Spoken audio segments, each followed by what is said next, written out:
At the end of this weekend, Michael Maguire will pick his first Blues team for State of Origin.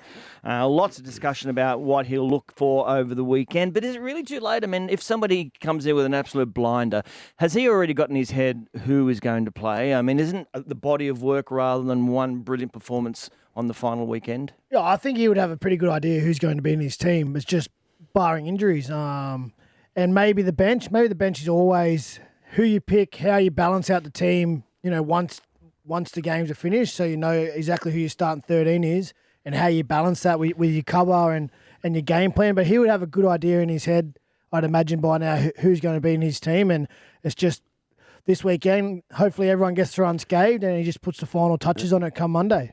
Yeah, I reckon, Tone, there's just those couple of positions where I think an out-of-the-box performance could just, sway you or, allow Madge to lean your way. Like that centre spot, we know that there's going to be some questions asked around, we've got Crichton, but who else do we have there? Best is now sort of not there. I know that there's Ramey and there's Latrell, there's the Burton option. So I think form might play a part in who gets those spots. And the 6, I don't think the 6 is anyone to lay down for that. So maybe that's another opportunity out there for a guy just to put his hand up over the weekend and claim that spot. Well, it's going to be a good battle tonight at PointsBet Stadium, but particularly between the centres, Jesse Raymond and Isaac Tungo. Right? They're two premier centres in our competition. And Gers just mentioned, probably Crichton's a lock after, his start to the season, and it's just that other position. So an out-of-box performance, like you think whoever wins that battle tonight could go a long way to putting their hand up and getting that Blues jersey. Jerome Luai and Hines will be facing off in this game, but they may well be side by side, you'd imagine. Yeah. Surely Nico has picked himself by now. Well, again, that's one of those positions where I reckon if Jerome Luai plays out of his skin, then he probably wins a number 6 jersey. If he doesn't, then maybe it's a toss-up because Matt Burton was pretty good on Thursday night. Latrell's the other interesting one for me. I mean, people have been bagging Latrell about his form. I actually think he's been pretty good this year. And I put my Queensland hat on, and when I look at the New South Wales side, I would hate to face Latrell as a Queenslander because I think he's capable of blowing it open on that big stage. Whilst you can question whether his form's been good, I don't think Latrell will be there. I think they've already made that decision, and I reckon that's for me as a Queenslander. I breathe a sigh of relief at hearing that. What gives you that opinion? Just from talking to people in and around the game, people who've been talking to people in and around the Blues squad, I just get the impression that. They've put a line through Latrell. Now, I think part of the issue there is, Gerds, that story came out about a month ago that Latrell wanted to focus on South and didn't want to play Origin. And that's not right. I mean, maybe at the time he wanted to focus on South and Origin was put to the side. Yeah.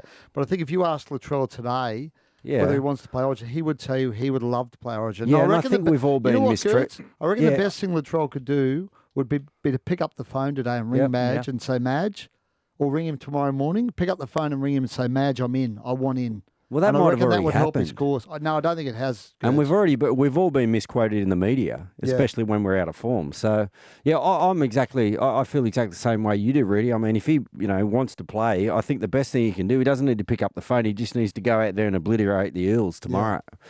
I think with performance, and you're right, his form hasn't been that bad, but, it probably hasn't been to the level that we know that he can play, and therefore he's got an opportunity over the weekend just to really put his hand up, like Tony said before, and tell Madge that he wants that spot because it's available if he's willing.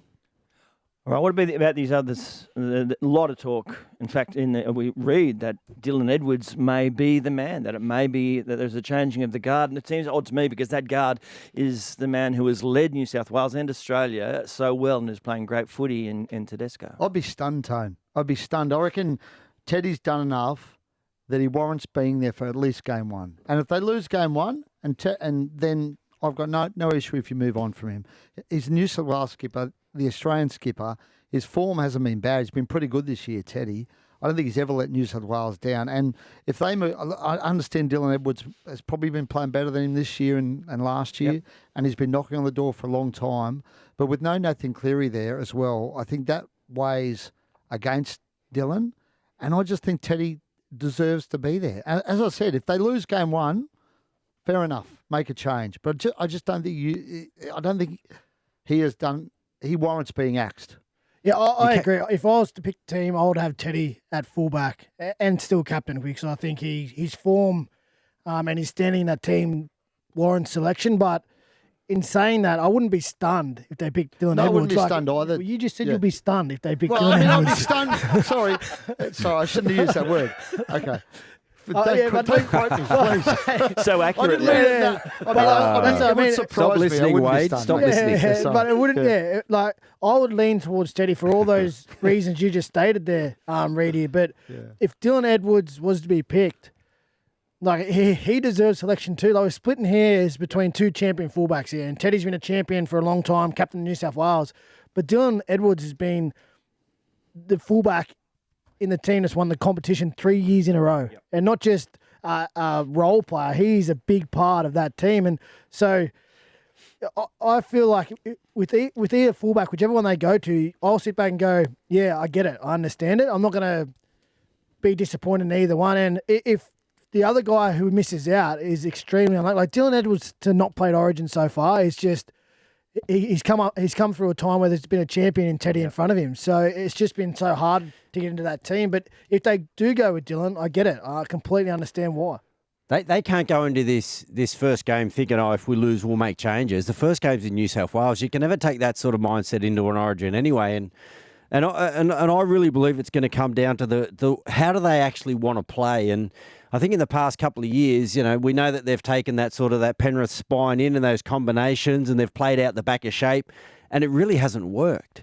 So I'm really hoping that this year they take a different mindset in. They play Isaiah Yeo in a different role where he's actually not the guy that's sort of going into the line, squaring up and having Nico Hines or the sixes and sevens playing off him. I hope it's more we play off the dummy half a lot more this year. I think we use Appy a little bit more. We play flat and fast, and he needs to look at the fullback that's going to contribute to a game plan like that. And he might think that Tedesco mightn't handle that sort of game plan. He might think that it might suit Dylan Edwards' game to play him more push with the football. I mean, he's going to have his own reason. I don't think it's only going to come down to who's in better form. I think Madge has got to come up with who's going to fit into the way that we want to play and how do we want to play to beat Queensland. And I'm going to pick the guy that's going to deliver that sort of game for me.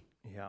Well, one thing that certainly seems to be the case is that he's thinking about the yardage out of your own end and how important that is in State of Origin and so the back five. And there's talk that he's going to pick a 20-man squad that would include Joseph Swali'i and maybe even Zach Lomax because the big bodies. Well, I think Swali'i's in as long as he gets through the weekend. And I think it's a smart decision. I mean, when you think about the Queensland wingers, Xavier Coates will be on one wing.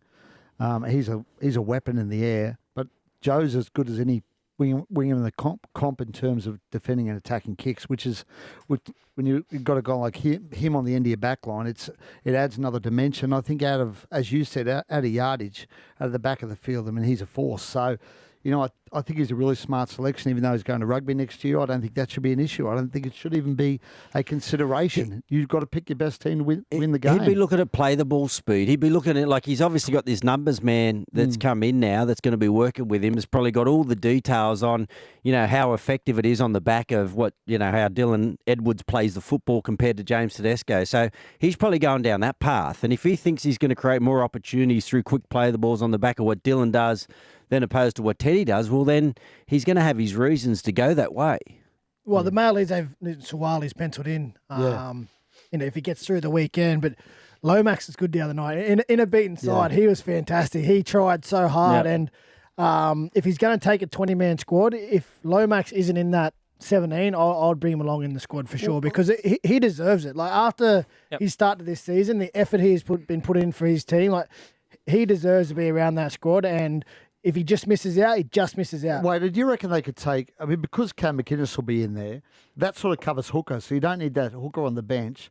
Would you take in a Lomax or a Burton as like a bench option as to cover the outside backs potentially? Well, it depends who else you have on your bench. Like I got my... McInnes is on the bench. Yeah, but I've got my black, white and blue goggles on, right? And Civic Talakai has been playing off the bench at the Sharks. I'd pick him on the bench because you plan to use him as a middle. Right, and then he covers the edge as well, but he can cover the backs too. So then you can actually have 3 forwards on the bench plus your hooker. So that's the type of guy I'd be going for, a forward who has a bit more utility around the outside backs for cover instead of just picking an out-and-out back on the bench. Because the issue, if you put it back on the bench, like Nico Hines last year, the issue is how do you get him on? Yeah, and then you feel like you got this guy, you need to use him, and then he's only there in case break glass, in case of emergency. You're better off, in my opinion, you're better off picking a forward with utility value than an out-and-out outside back. I love the idea of Cam McInnes there. I think Andrew Webster might have said he's built for it. Well, his teeth are built for it. For Origin.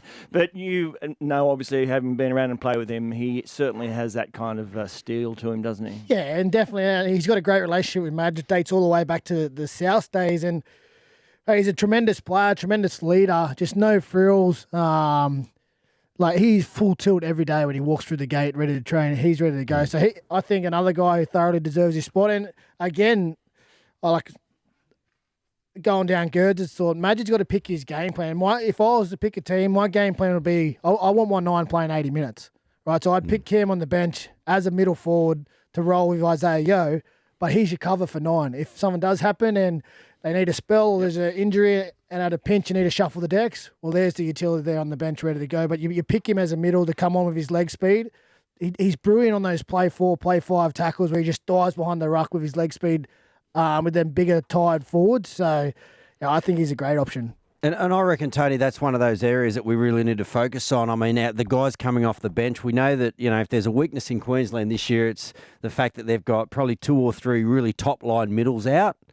So, we've got to have Payne Haas, and we know how good he is and how effective he is as a ball runner. And, if you've got Edwards or whoever, they're doing the same sort of thing. And then you bring guys like McInnes with the leg speed on, like a guy like Spencer Leniu, like these guys that just explode off the bench and really put a dent in, then just allow some time and space for the edge players. I think that would be a really good philosophy for game 1. Who's your 9? Is it Uppy or Robson? What do you?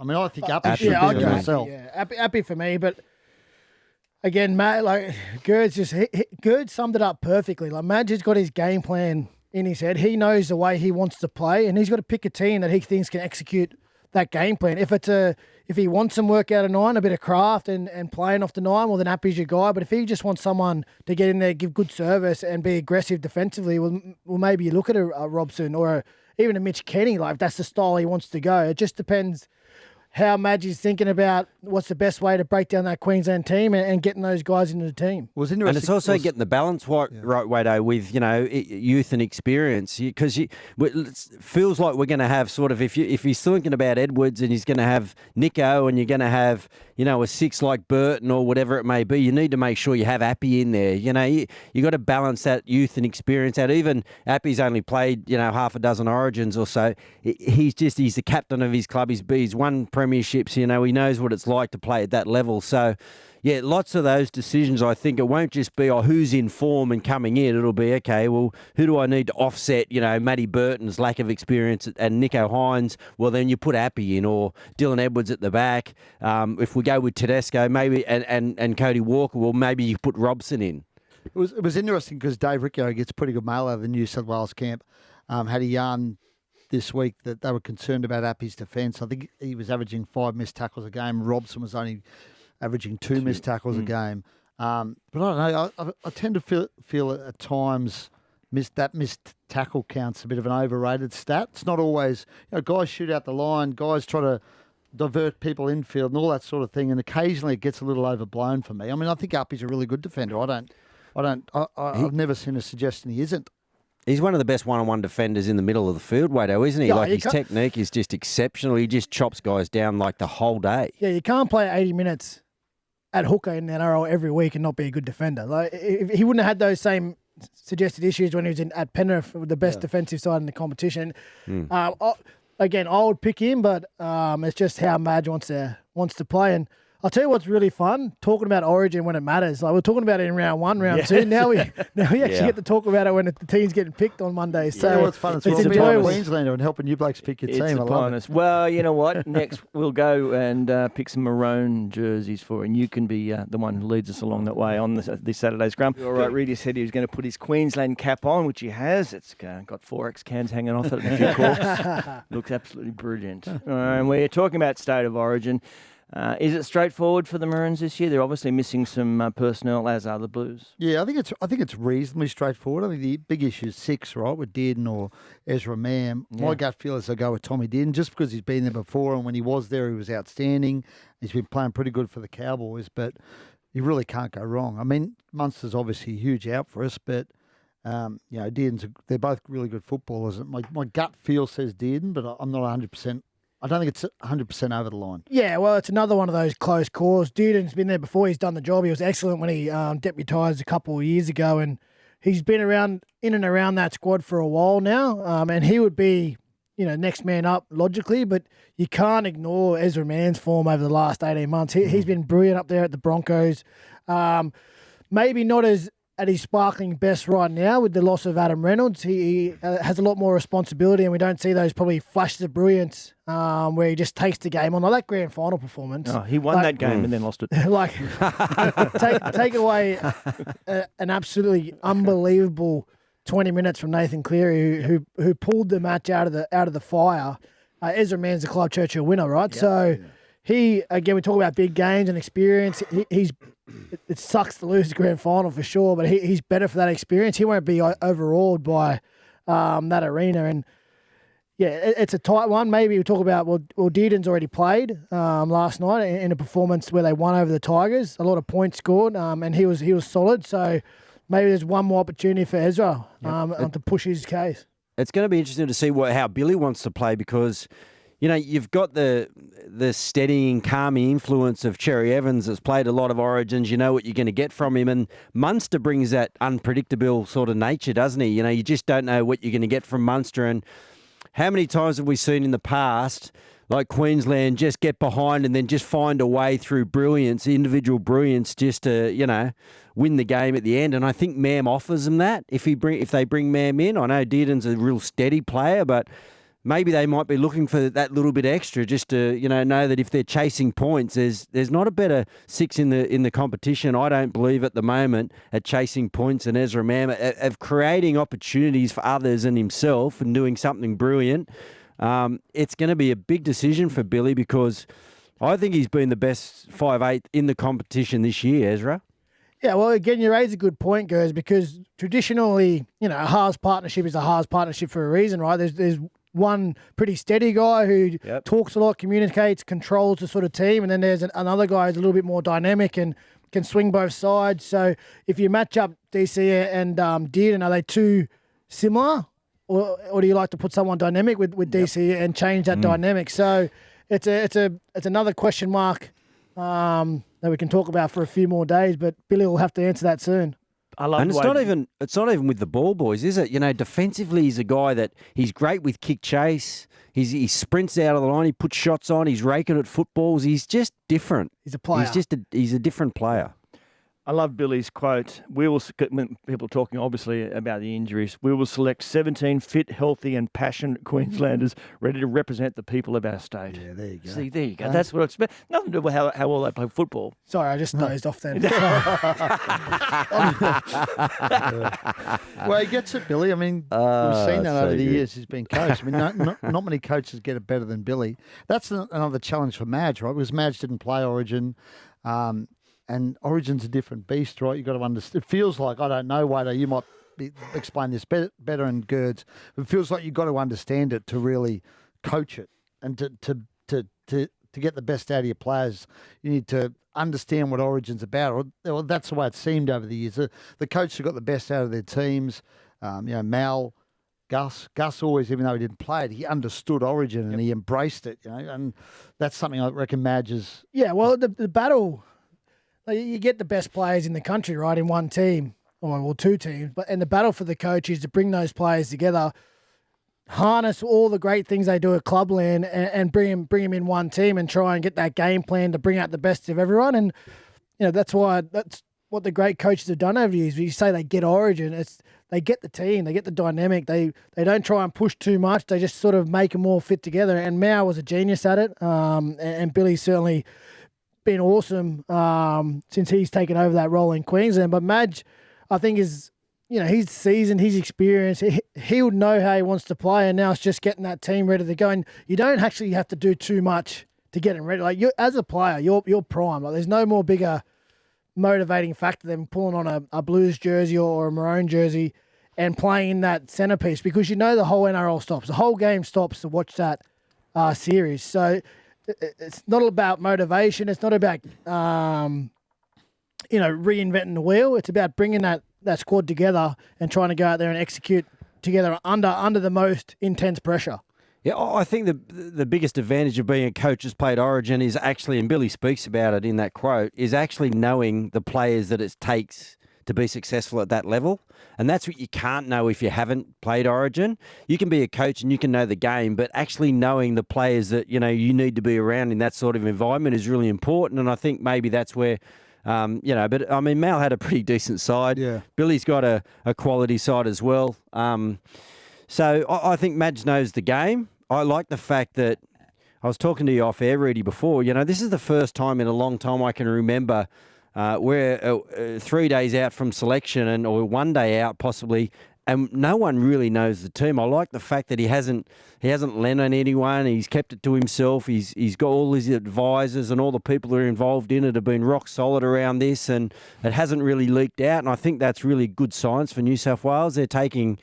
I think in the past we've always thought we had to do it the same way as Queensland. It needs to mean the same to New South Wales as it does to Queensland, and it doesn't. It can mean different things to us as a state.